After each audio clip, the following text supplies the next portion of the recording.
ভরা মৌসুমেও ইলিশ নেই, হতাশ জেলেরা। দিনের পর দিন জাল ফেলেও ফিরছেন শূন্য হাতে। ফলে আর্থিক সংকটে দেনা পরিশোধ নিয়ে দুশ্চিন্তায় জেলেরা। অল্প কিছু মাছ ধরা পড়লেও সেগুলোর দাম আকাশছোঁয়া। ফলে সাধারণ ক্রেতার পক্ষে কিনে খাওয়া প্রায় অসম্ভব হয়ে উঠেছে।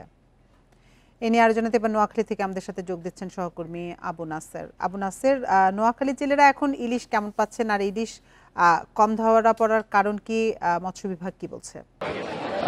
আমি গত 2 দিন আগে নোয়াখালীর দ্বীপ উপজেলা হাতিয়ার চেয়ারম্যান ঘাট, চতলার ঘাট সহ বিভিন্ন জায়গাতে মেঘনা নদীতে যারা ইলিশ আহরণ করেন তাদের সাথে কথা বলেছি এবং সরজমিনে দেখেছি যে জেলেরা দিনভর নৌকা জাল ফেলে নদী থেকে যখন ফিরেন মাছঘাটে তখন 3, 4, 5টি সর্বোচ্চ মাছ নিয়ে ফিরতে পারেন, এর বেশি মাছ তাদের কাছে দেখা যায় না। এবং এই পরিস্থিতিতে জেলেদের বক্তব্য হচ্ছে যে তাদের যেই তেলের খরচ, অর্থাৎ ট্রলার নিয়ে নদীতে যেতে হয়, তেলের খরচ এবং শ্রমিকদের খরচ সেটি একেবারেই উঠে না।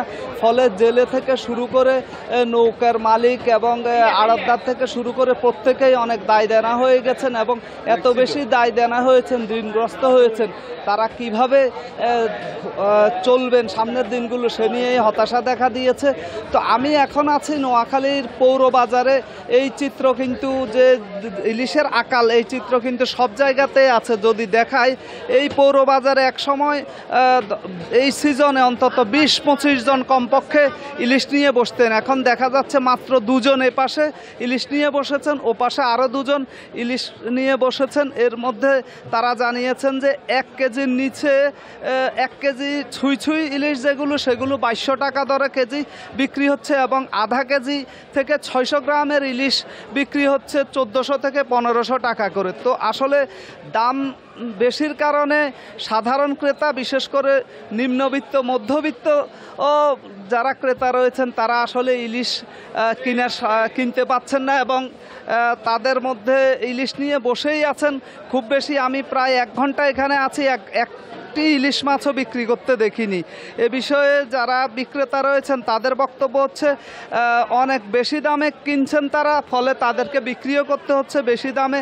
তারাও আশা করছেন যে যদি আগামী 15-20 দিনের মধ্যে ইলিশ পাওয়া যায় তাহলে ইলিশের প্রাপ্যতা নিশ্চিত হবে এবং এতে করে সাধারণ ক্রেতারা ইলিশ কিনতে পারবেন এবং তারাও বিক্রি করতে পারবেন, ইলিশের বাজার জমে উঠবে। তবে জেলেরা জানিয়েছেন এবং মৎস্য বিভাগ জানিয়েছেন নদীতে নাব্যতা সংকট সহ নানা কারণে, বিশেষ করে ডুবোচর, নাব্যতা সংকট, দূষণ, নানা কারণে আসলে ইলিশের প্রাপ্যতা ভরা মৌসুমও নেই এবং তারা আশা করছেন যে আগামী যে সামনে যে জোয়া বলা হয় সে সময়ে যদি বৃষ্টি বাড়ে তারা ইলিশের প্রাপ্যতা নিশ্চিত হবে, এই আকাল কেটে যাবে। আর যদি না হয় তাহলে বরাবরের মতো এই আকাল যদি থাকে তাহলে জেলেরা কিভাবে তাদের সামনের দিনগুলো কাটাবেন, কিভাবে হাজার হাজার টাকা, লক্ষ লক্ষ টাকা তারা যে দায় দেনা হয়ে আছেন সেটি পরিশোধ করবেন, এ নিয়ে দুশ্চিন্তা রয়েছে। বিশেষ করে প্রান্তিক জেলে যারা রয়েছে, সমুদ্রগামী জেলে, তারা এখন আর আসলে স্থানীয় বাজার থেকে বাকিও পাচ্ছেন না, তাদেরকে আপনি আরো তথ্য সংগ্রহ করুন, আমরা পরবর্তীতে আবার আপনার সাথে যোগাযোগ করব। নোয়াখালী থেকে জানাচ্ছিলেন আমাদের সহকর্মী আবু নাসের মঞ্জু।